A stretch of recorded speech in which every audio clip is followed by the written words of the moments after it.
പ്രിയ പ്രേക്ഷകർക്ക് സീരിയൽ ന്യൂസിലേക്ക് സ്വാഗതം. കൂടുതൽ സീരിയൽ ന്യൂസുകൾ അതിവേഗം ലഭിക്കുന്നതിന് ഈ ചാനൽ സബ്സ്ക്രൈബ് ചെയ്യുക. ബെൽ ഐക്കൺ മറക്കാതെ ക്ലിക്ക് ചെയ്യുക. വീഡിയോ ഇഷ്ടമായി എങ്കിൽ ലൈക്ക് ചെയ്യാൻ മറക്കരുത്. ഇനി എങ്ങനെ കാര്യങ്ങൾ കൊണ്ടുപോകും എന്ന ചോദ്യം മുമ്പിൽ ബാക്കിയായതിനെ തുടർന്ന് ആലോചനകളുമായി മുന്നിലേക്ക് പോവുകയാണ് ഇപ്പോൾ രാഹുൽ. മാത്രവുമല്ല, സോനം ദേശായിയെ ചെന്ന് കണ്ട് കാര്യങ്ങൾ സംസാരിക്കുന്ന രാഹുൽ സ്വത്തുക്കളിനി എന്തൊക്കെ സംഭവിച്ചാലും ഞാൻ മടക്കി കൊടുക്കുകയില്ല എന്ന് പറയുകയും ചെയ്യുന്നു. കൊടുക്കരുത്, അതാണ് ചെയ്യേണ്ടത് എന്ന് ഓർമ്മിപ്പിക്കുന്ന സോനം ദേശായി, നമ്മൾ കളികൾ ഇനിയാണ് കളിക്കേണ്ടത്.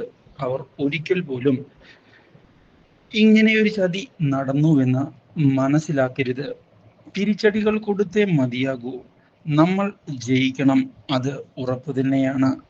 എന്തായാലും കാര്യങ്ങൾ പ്ലാൻ ചെയ്തതുപോലെ തന്നെ നടക്കട്ടെ.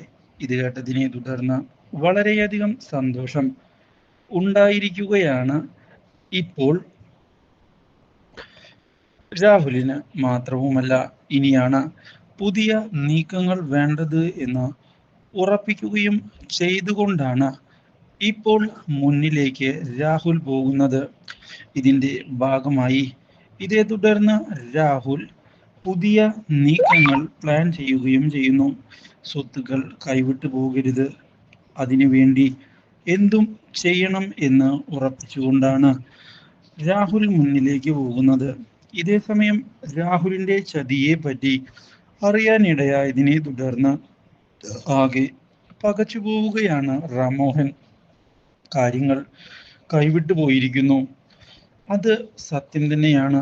അതുകൊണ്ട് ഇനി എന്തു ചെയ്യും, എങ്ങനെ കാര്യങ്ങൾ തിരികെ പിടിക്കാൻ സാധിക്കും മുതലായ ചോദ്യങ്ങളാണ് ഇപ്പോൾ റാംമോഹന്റെ മുന്നിലേക്ക് കടന്നു വരുന്നത്.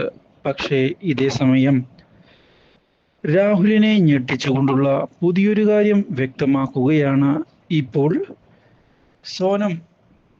എന്താണ് കാര്യമെന്ന് ചോദിക്കുന്ന അവനോട് പറയുകയാണ്, യാത്രയ്ക്ക് പോയ അവർ ഇനി തിരികെ വരരുത്. സ്വത്തുക്കൾ മടക്കി വേണം എന്ന് പറയുന്നതിന് മുൻപ് തന്നെ അവരെ ഈ ലോകത്ത് നിന്ന് പറഞ്ഞയക്കണം. മനസ്സിലായോ? ഒരു ആക്സിഡന്റ്, അതിൽ എല്ലാം ശുഭം. നീ കാര്യങ്ങൾ കൃത്യമായി ചെയ്താൽ നമുക്ക് പിന്നെ പേടിക്കാൻ ഒന്നുമില്ല. ബുദ്ധിപൂർവം വേണം കാര്യങ്ങൾ ചെയ്യാൻ. നീ വിചാരിച്ചാൽ അത് നടക്കും, എനിക്കുറപ്പുണ്ട്. ഇത് കേട്ടതിനെ തുടർന്ന് അത് ശരി തന്നെയാണല്ലോ, ഞാൻ അതിനു വേണ്ടിയുള്ള ആളുകളെ നിയോഗിക്കാമെന്ന് പറയുകയും ചെയ്യുന്നു. പക്ഷേ ഇതിനിടയിലാണ് അപ്രതീക്ഷിതമായ മറ്റൊരു വഴിത്തിരിവ് ഉണ്ടാകുന്നത്. യാത്രക്കിടയിൽ അസ്വസ്ഥത അനുഭവപ്പെടുകയാണ് ഇപ്പോൾ ഇഷയ്ക്ക്. ഇതോടെ അകച്ചു പോകുന്ന റാംമോഹൻ ഉടൻ തന്നെ ഹോസ്പിറ്റലിലേക്ക് കൊണ്ടുപോകണമെന്ന് തീരുമാനിച്ച് യാത്ര ആരംഭിക്കുകയാണ്. അപ്പോഴാണ് അപകടം സംഭവിക്കുന്നത്.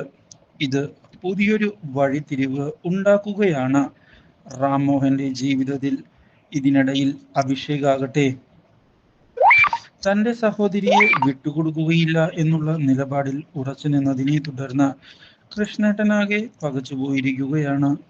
എന്തു ചെയ്യും, ഞങ്ങളുടെ കുടുംബം തകരുമല്ലോ എന്ന് പറയുകയും ചെയ്തതിനെ തുടർന്ന് തൽക്കാലത്തേക്ക് പിടിവാശി വേണ്ട എന്നുള്ള തീരുമാനം എടുക്കുകയാണ് ഇപ്പോൾ അഭിഷേക്.